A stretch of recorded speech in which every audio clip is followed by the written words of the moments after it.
다시 말씀드리겠습니다. 이 머신러닝 프로세스는 먼저 이 existing 데이터라고 표현되어 있는 것들이 바로 트레이닝 데이터인데요.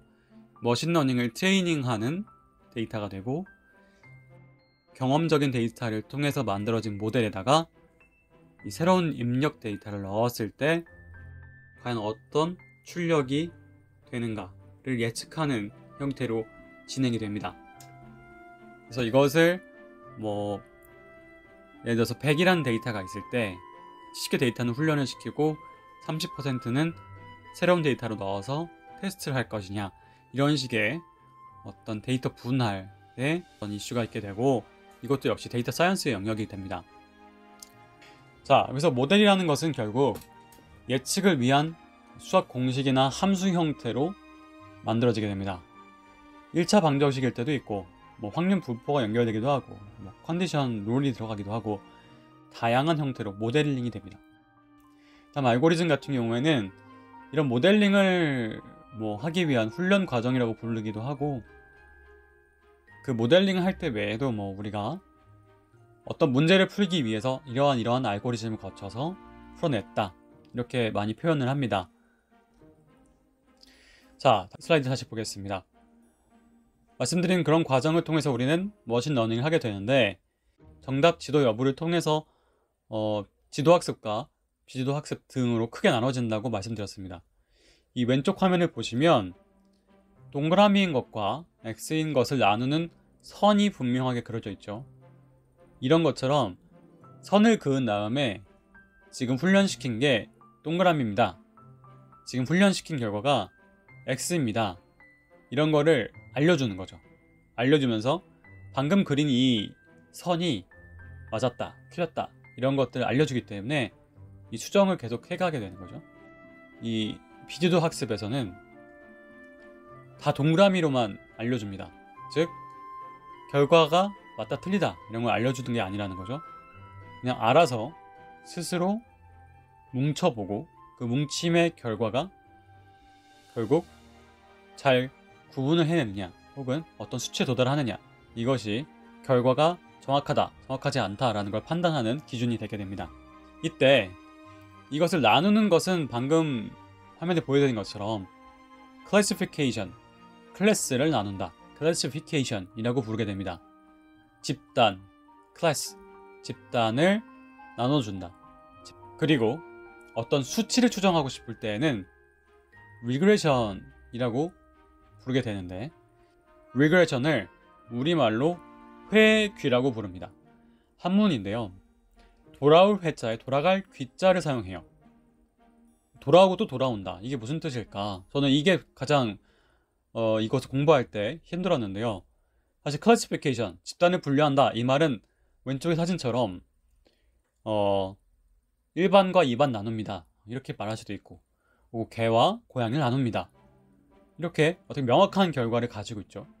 그런데 회귀라는 것은 과연 어떤 의미를 갖고 있는지 조금 더 알아보도록 하겠습니다. 왜 회귀라고 불렸을까요?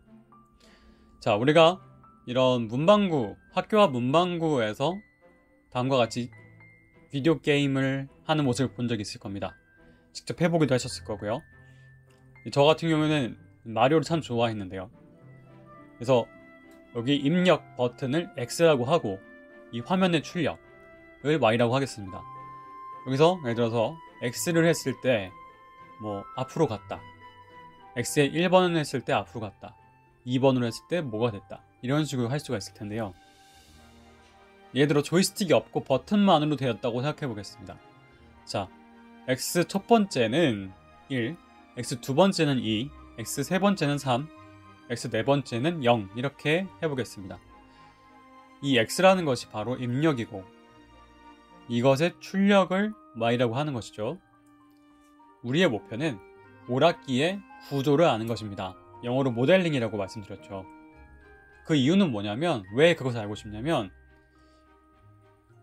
1, 2, 3을 넣었을 때는 어떤 움직임이 있는지 우리는 압니다. 경험을 계속 아는데, 이 0이라고 하는 보라색 버튼을 눌렀을 때는 과연 어떤 결과가 나올지 우리는 모릅니다.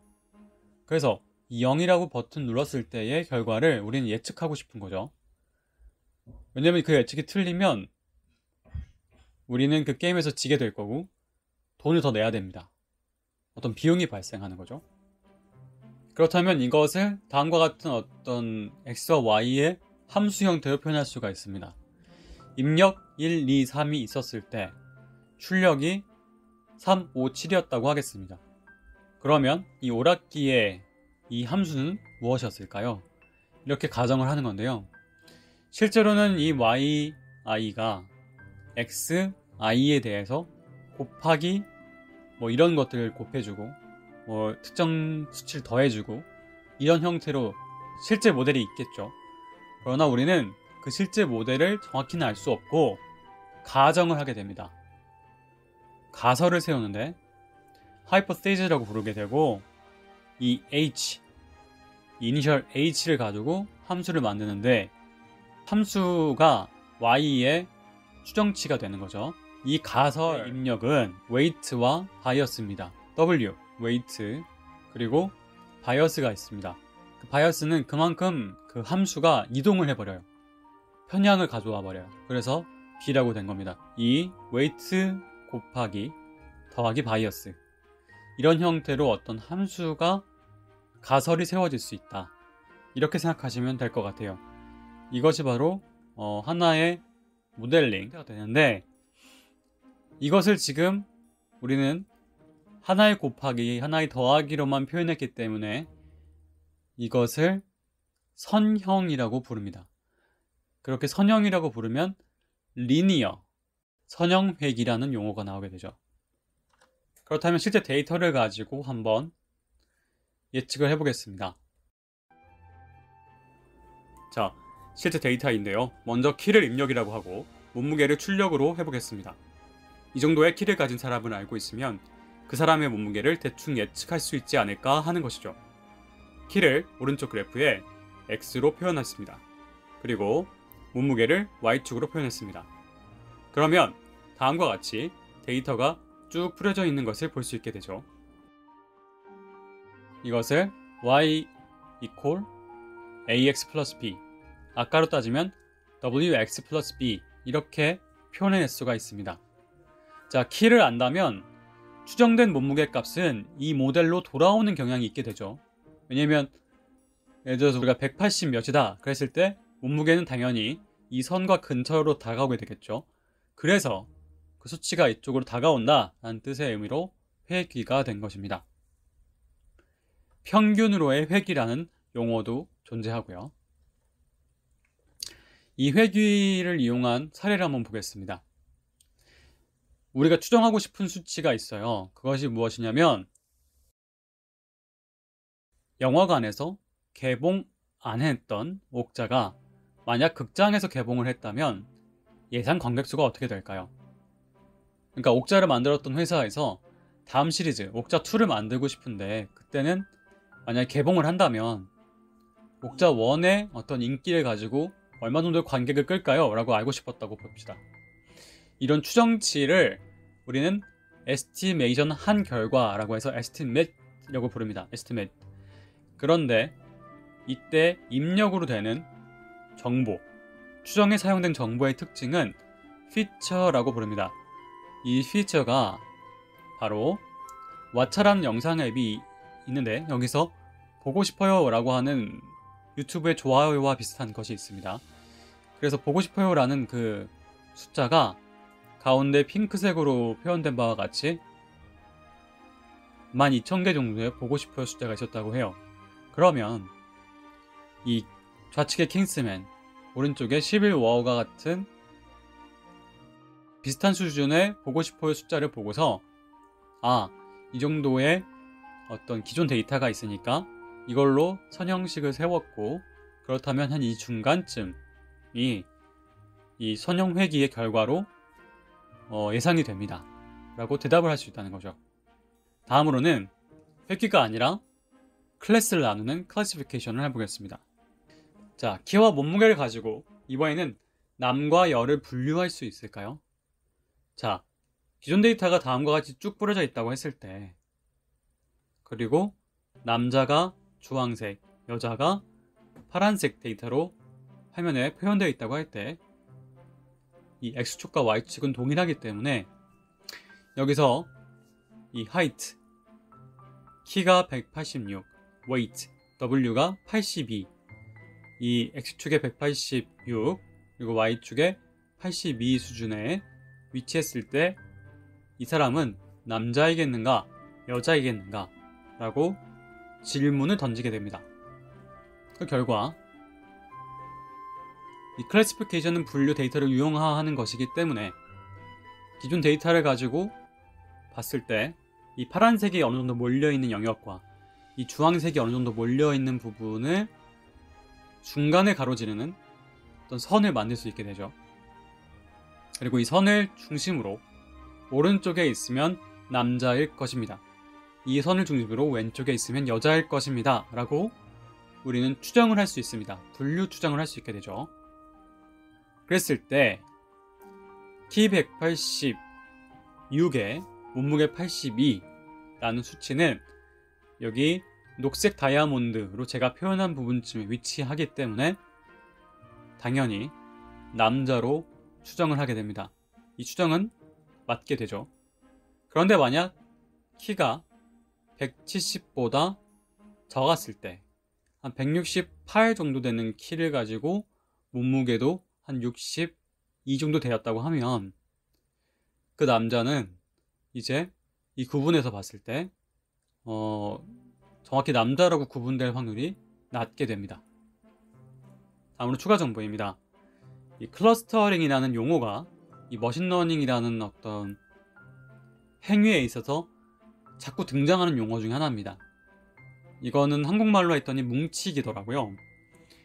어떤 데이터를 그룹으로 뭉치는 행위 이렇게 표현할 수가 있을 텐데 이게 뭉친다는 표현이 무슨 의미냐면 특정 기준에 따라서 더 가깝게 소속되는 그룹이 있게 됩니다. 그룹화를 시키는 거죠. 그룹핑이라고도 표현하기도 하는데 이 클러스터링의 경우 어떤 데이터셋이 훈련되는 과정에서 하나씩 추가가 되면서 이게 훈련 대상인 데이터 하나가 과연 어떤 그룹에 속하는가, 그래서 어느 쪽에 속해야 되는가 라고 하는 식의 또 판단을 내리게 되고 이 속함을 결정하는 그런 클러스터링이라는 것이 존재하게 되는 거죠. 그래서 이 데이터 하나하나가 그렇게 뭉치기 작업을 계속 거치다가 이 머신러닝으로 뭉치는 과정을 다 거치고 최종 결과를 냈는데 이것이 어떤 클래스를 의미하게 될 경우 이거를 ML의 클래시피케이션으로 이름 붙이기도 합니다. 어떤 그런 과정 속의 클러스터링이라는 용어가 굉장히 많이 들어가기 때문에 이것도 좀 헷갈릴 수가 있어요.